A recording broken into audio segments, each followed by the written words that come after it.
Hello everybody, welcome to my YouTube channel, Emma Reads Crime here. I read 144 books in 2024 and today I'm going to describe each one of those books in just one sentence. Why are you doing this, you ask? Well, there's three main reasons. One, I thought it'd be fun. Two, it's a good way to get through my 2024 wrap up really quickly. And three, I'm relatively new to BookTube, so it's a good way for you to see if I'm reading the kind of books that you're interested in watching about. I thought I'd start off with some stats because I downloaded storygraph in 2024 and now I'm obsessed, and also it gives you an idea of the kind of books I'll be discussing on this video. So this is my little graph of how many books I read and how many pages I read. So I read the most books in December but the most pages in July. I mostly read thriller, mystery and crime, which comes as no surprise seeing as I'm Emma Reads Crime, and also horror and contemporary make my top 5 genres of 2024. Okay, so I'm now going to go on to describe all the books that I read in 2024 in one sentence, starting with the books I started off with in 2024 and finish with my most recent read of 2024. Okay, so Binding 13, don't come for me, but vomit-inducing icky romance. I should never have picked it up in the first place, but I got FOMO. Then we've got Everyone Who Can Forgive Me Is Dead. I thought this was pretty decent for a debut book. Midnight is the Darkest Hour. Okay, this is kind of like Twilight fan fiction, and I was a bit disappointed by it. It's not her best piece of work. I still enjoyed it though. Next we have The Queen of Poisons, which is a cosy, wholesome murder mystery, perfect for fans of the Thursday Murder Club, but better in my opinion. Okay, for Unsolved, I don't remember much about it, which tells you everything you need to know, but what I do remember is that a podcaster is trying to solve a cold case, and I like that angle. Eye for an Eye is absolutely fantastic. It's a revenge story. It's got short, snappy chapters. It's just brilliant. School Reunion was just a nice, easy popcorn thriller. Unburied is the sequel to Unsolved. So obviously I liked Unsolved enough to read book 2, but yeah, I don't remember much about them, to be honest. Greta and Valdin. So this isn't my usual kind of book, and it gave me an identity crisis to start off with. I was so shocked that I was enjoying a book which wasn't a crime and thriller, and it's actually encouraged me to branch out a bit more. Murder in the Family, it's a mixed media style book. I thought it was alright, but I think there's better out there. The Lagos Wife kind of reminded me of if Calla by Colin Walsh had a baby with Desperate Housewives. I thought it was really good. In Deadly Animals, it has one of the best main characters ever. Ava is fabulous. The Best Way to Bury Your Husband. So this is a dark humour, witty kind of thriller book, which is being overdone at the moment, and unfortunately I think there's better out there. Where Sleeping Girls Lies, that's a YA dark academia thriller, and I just thought it was brilliant. I thought it was done so well. It was my first 5-star of 2024. One of the Good Guys, so this is like a feminist thriller, and I really like the idea behind it, but I actually don't think it was executed very well at all. Artificial Wisdom, so this is kind of like a sci-fi political thriller. I enjoyed the thriller elements, but the sci-fi and political elements were not really my cup of tea, but I thought it was an alright read. The Stranger in a House, I just thought this was a really good psychological thriller. I did guess some of the twists, but I did still find it a really enjoyable read. Bird Spotting in a Small Town, I found this a bit slow and boring, unfortunately. Argylle, I wanted to read this book before watching the film, but unfortunately I hated the book so much that I didn't bother to go see the film, even though Henry Cavill is starring in it. Next we move on to Oversharing by Jane Fallon. So I really love Jane Fallon for a palette cleanser to break up all the thrillers, and this one was great, light, easy and funny. Magnolia Park's okay, so again, this is not my usual thing at all, but the cover is absolutely stunning, so I wanted to give it a go. It's toxic, it's trashy, it's everything I hate in a book, yet I loved it. End of Story is absolute garbage, but if you decide to suffer through it, there's a fantastic twist. The One by John Mars, that is just mind-blowing, so clever and so interesting. Never Trust the Husband, so this is just a twisty psychological thriller, and I just don't think you can go wrong with it. Next up is The Trial by Jo Spain. She's my favourite author. She can do no wrong in my opinion, and this was absolutely fantastic. One of her best pieces of work. It made me cry, it sparks a moral debate, it's honestly brilliant. The List of Suspicious Things I thought was an excellent debut from this author. I've never read anything like it before. It was just chef's kiss. Okay, so Daisy Hates, this is the second book following Magnolia Parks, but different character again. Toxic romance, trashy, should hate it, but I loved it. In Crowd, so this is book 2 in the series, and I thought it was alright, but it didn't blow me away, and I didn't think it was as good as book 1, which is called The Other Half. The Family Experiment, this is set in the same universe as the one, and again, it's absolutely brilliant, and it's a must read. It is so grippy and so clever. Keep It in the Family is next. So as you can tell, in 2024 I well and truly entered my John Mars era. This is dark, this is disturbing, this is more of a standard psychological thriller, and there's one legendary chapter in it which is just brilliant. What Happened to Nina? Okay, so this is one of the 8 books which I gave 5 stars to. It reads like a true crime documentary, it's fantastically written and it's just brilliant. Boy Parts is one of those really weird books where it's really hard to tell you what it's about. You just have to kind of read it for yourself. I'm not the biggest weird book fan, but this is probably the best weird book I've ever read. Every move you make is about people being stalked, becoming stalkers themselves.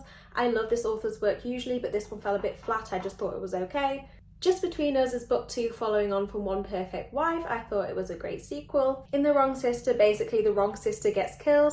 I usually love this author's work, and again, I just thought this was alright. It didn't blow me away. Ace of Spades, I again thought this was a great YA thriller. If you need a palate cleanser but still want something with a bit of darkness to it, I'd recommend it. Black Sheep is a cult book, and it was not my cup of tea at all. Red Queen has been likened to The Girl with the Dragon Tattoo. I thought it was okay, but it didn't blow me away. Blindsided, so this is quite an old book, but my gosh, the gore, the guts, the scenes in that, they just don't make them like this anymore.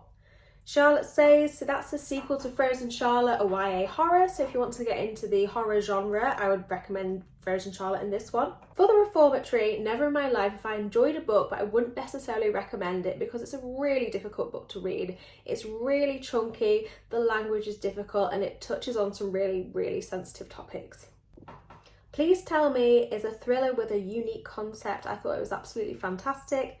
Just Got Real, so again, Jane Fallon is one of my favourite palate cleanser authors, but this one was just okay, didn't blow me away. Darling Girls is absolutely fantastic. The 3 main characters in this book are amazing, and I think about them all the time. Dark Matter is a sci-fi thriller, and yeah, it was good. I've never read anything like it before.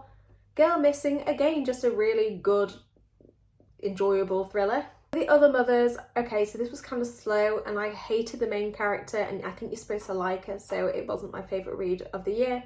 What Lies Between Us, so this is probably my least favourite of the 5 John Miles books which I read, but it's really dark and fucked up. You May Now Kill the Bride is a whodunit set in a hen party.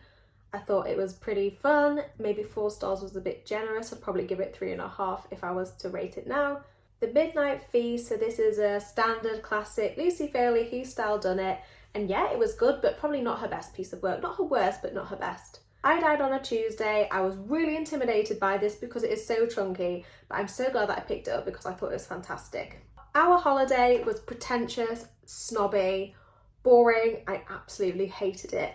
Prima Facie was just so powerful and fantastic, and I'd recommend that you do the audiobook because Jodie Comer narrates it. Okay, so Camino Island, considering it's a thriller, there's not enough murder in it for my personal taste, and I thought it was a bit slow. Saving Noah is really thought-provoking. It's a really, really fascinating read. It sparks a moral debate and it will make you cry.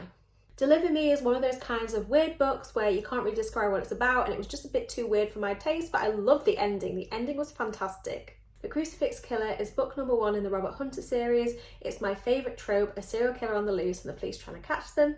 The Fake Wife, so I thought it was a good popcorn thriller, but I thought the writing was a bit messy. In One of Our Own, you can only listen to this through audio, and I don't know if it was a writing issue or a narration issue, but I felt like the main character was trying to talk to me like they were my therapist, and it was really bugging me. Camino Winds is a sequel to Camino Island, and it made me realise I just do not like John Grisham's writing whatsoever. The Executioner, that's book 2 following the Crucifix Killer, again a 6 serial killer on the loose and the detectives trying to catch him. When We Were Silent is about an inappropriate teacher. The book is written really well and it's perfect for those who are fans of My Dark Vanessa. What You Did by Claire McGowan, I just felt there was nothing particularly unique about the plot, but it did have some good twists in there. The Heiress was described to me as if The 7 Husbands of Evelyn Hugo was a thriller, and that description is bob on. In First Wife's Shadow, the story did not go in the direction that I was expecting it to whatsoever, and it shocked me multiple times. Night Stalker is part of the Robert Hunter series. Again, I've worked my way through quite a lot of them in 2024, and it was good. It's worth a read. They're great. I love the story of May Fly, but it was too gory and too gruesome for my tastes. 6 Wicked Reasons is probably one of my least favourite Jo Spain books because I did guess the twist and normally she shocks me, but I think this is a great thriller for a beach read. The Kind Worth Killing has one of the best plot twists I have ever read. The Boy in the Iron Box is a collection of short stories and they are so bad I just don't want to talk about them. The Crow Girl was way too long. It's nearly 800 pages. I think it would have been better if it had been split into 3 books and made into a trilogy. It's great for fans who love Nordic noir, and it's also very dark and disturbing. In one wrong turn, I read this in one sitting in one afternoon. It was a really easy read filled with plenty of action. Someone in the Attic just irritated me. In Blood Like Mine, I felt like the story was lacking. Not much happens and the ending was really unsatisfactory. However, I was given a spoiler before reading it, so that might have impacted my enjoyment. The Dream Home has made me never want to move house ever again. After the Storm is traumatic, but it's also really brilliant. The Death Sculptor, again, it's in the Robert Hunter series. This is my least favourite of the Robert Hunter series so far. I don't think it's a book problem per se. I think it's just a problem with me binging them too closely together. I do recommend that if you do read this series, take decent breaks between them. I Will Ruin You is very exciting and it's very action-packed, and the story doesn't go in the direction that you think it's going to from the blurb. The Last Thing to Burn is the kind of book I would usually love, but it's only short and I felt like it was lacking. I think it needed more meat on its bones. For The Gathering, I think I must have read a different book to everybody else because it was not my cup of tea and people rave about it all the time. I thought it was boring and the way the authors spelt vampire really got on my nerves. The Examiner is a mixed media style book set in a college. I find her style of writing with all the mixed media absolutely unique and interesting. Cackle is a witchy feminist horror book. It's a coming of age story and it has the most amazing vibes. Clickbait is a mixed media style story and it kind of focuses on a reality TV show. So if you like mixed media and you like reality TV, you might like this. I just thought it was an alright read. I think there's better mixed media books out there. In The Guest, a book has never made me so angry. I suffered through some really boring writing to have the worst ending of all time. In What Have You Done, Cheryl LaPena, literally, what have you done? This was garbage. How to Survive a Horror Movie is a YA slasher horror book. Great if you're trying to get into the genre or if you want a bit of a lighter read. What a Way to Go is a dark humour, witty thriller book, and I don't usually like supernatural books about ghosts, but this one worked. I liked it. I actually preferred it to How to Kill Your Family. Girls in Love, I didn't give it a rating because it just didn't feel right, because the only reason I was reading it was to jog my memory about the characters before reading Think Again by Jacqueline Wilson.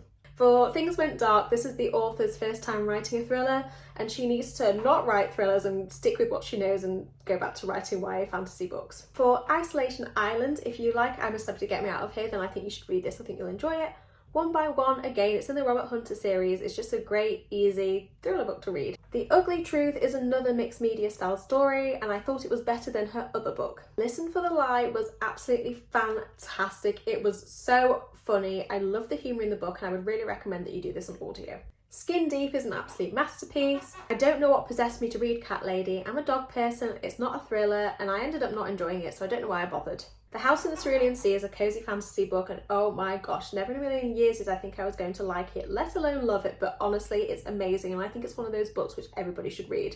Girls Under Pressure, again, this was just a nostalgia read before reading Think Again. Redemption is a revenge cat and mouse chase, and I thought it was great. The 620 Man, it's an action thriller, and I thought it was alright, but action thrillers are just not my favourite. They've got to be really good for me to properly enjoy them. I nearly DNF The Quiet People, and I'm so glad that I stuck with it because it has now made my top 10 books of all time list. The winner had a book concept which I've never come across before, so I thought it was really unique, and I just thought it was really binge-worthy and it would make a great beach read thriller.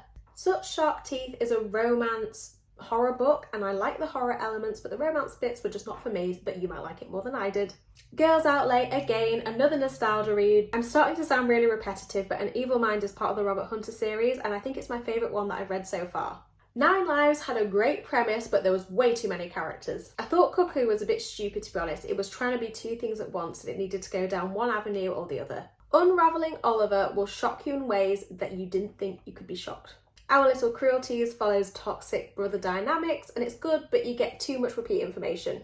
I thought The Girl with the Dragon Tattoo was alright. I think I'd have loved this way more if I'd have read it 10 years ago. Witchcraft for Wayward Girls, the best way I can describe this is it's a blend between The Reformatory and Cackle. Home Before Dark was mine and my friend's in-person book club pick, and out of the 12 members in our book club, it scored nothing lower than 4 stars. And He Shall Appear is a dark academia book filled with some magic, and I just thought it was boring as hell. We Used to Live Here should never become a long story. It should have stuck to being a short story as it was originally intended on Reddit. Tender as the Flesh is a dystopian novel about the legislation of eating human meat. It fascinated yet horrified me at the same time. The portrayal of Thomas True is beautifully written and heartbreaking. The Last One at the Wedding was alright, but it was just nothing special, and it was a huge disappointment after reading Hidden Pictures. In The Watchers, this was so well written, it was so atmospheric, and it creeped me the hell out. Sweet Pea again is one of those dark humour, witty thriller books and it's hilarious. Lying in Wait is fantastic and it follows a toxic relationship between mother and son. Every Smile You Fake has one of the most interesting and fascinating main characters that I've ever read. In The Night We Lost Him, I've spoken about this book a couple of times on this channel, but it sounds like a thriller. It's marketed as a thriller, but it's not a thriller. The romantic tragedies of a drama king gave me major Angus Thongs and Perfect Smogging vibes. In The Cleaner, I thought it was a decent debut. It didn't blow me away, but it had some great twists in there. In She's Always Hungry, it's basically a collection of terrible short stories. I think I only liked 2 in it. Famous Last Words was so grippy and so action-packed, but what let this book down was the ending was so predictable. The Survivors is really atmospheric, the scene has been set perfectly, and it's under 300 pages, so you can fly through it really quickly. American Rapture is disgusting and gruesome, but it's also an emotional roller coaster. In Beautiful People, Lisa Jules said that she liked it, so I had to read it and I did enjoy it. Scythe has been described as a true successor to The Hunger Games and that is spot on, it's fantastic. Happy Bloody Christmas is just a light-hearted, funny Christmas thriller. It was alright, didn't blow me away, but it's worth a read if you want something fun for this Christmas. I Am Death is yet again another book in the Robert Hunter series, which I enjoyed. Dying for Christmas should have ended on page 200, yet it makes you suffer through another 200 pages of garbage. I didn't give Sociopath a star rating because it's based on a real person's life, but my gosh, it is so interesting. Beautiful Ugly, in my opinion, is Alice Feeney's best piece of work. It is so clever, it is just magnificent. A Serial Killer's Guide to Marriage, again, another great dark humour, witty thriller book. I had some issues with Family Doctor. The plot is very similar to Do No Harm by Jack Jordan, and even though the story takes a different direction, I don't think it's anywhere near as good as Do No Harm, and it's just not worth a read in my opinion. Death Comes at Christmas is a collection of Christmas short stories. There are a few good ones in there, but overall I just thought it was a bit meh. If you really love the crime genre, then The Broken River is perfect for you. It's brilliant. Ethical Guide to Murder reminded me a little bit of the movie with Justin Timberlake called In Time. The main character can see how much time people have and she can transfer time from one person to another. It had quite a unique premise and it does spark a bit of an ethical debate as well. I've never read a book like The Frozen People in my life. Detectives work on cases which are so old they're basically frozen, and to go and solve them they literally travel through time. It was such a unique premise and I've never come across anything like it before, and it was just really, really good. T.M. Logan writes banger after banger after banger, and The Daughter is no exception. It's an excellent psychological thriller. I did the audio of Incidents Around the House and it was super creepy and the audio performance was fantastic. However, I don't think I'd have enjoyed this book as much if I'd have read it physically, so it's maybe worth a read, but only on audio. The Mistletoe Mystery is a little Christmas novella following Molly the Maid. It's quite predictable, but it's cute and it's great if you're a fan of Molly the Maid anyway. Last but not least, Broken Threads. So this is a short story, and I'm not the biggest fan of short stories, but I think this is done really, really well, and I think it's only £1 on Kindle at the moment. Okay, so I think that's my 144 books done. I don't think I've missed any. I hope you enjoyed this video, and if you liked it, I would really appreciate if you could hit the subscribe button. Let me know what you think in the comments. Thank you. Bye!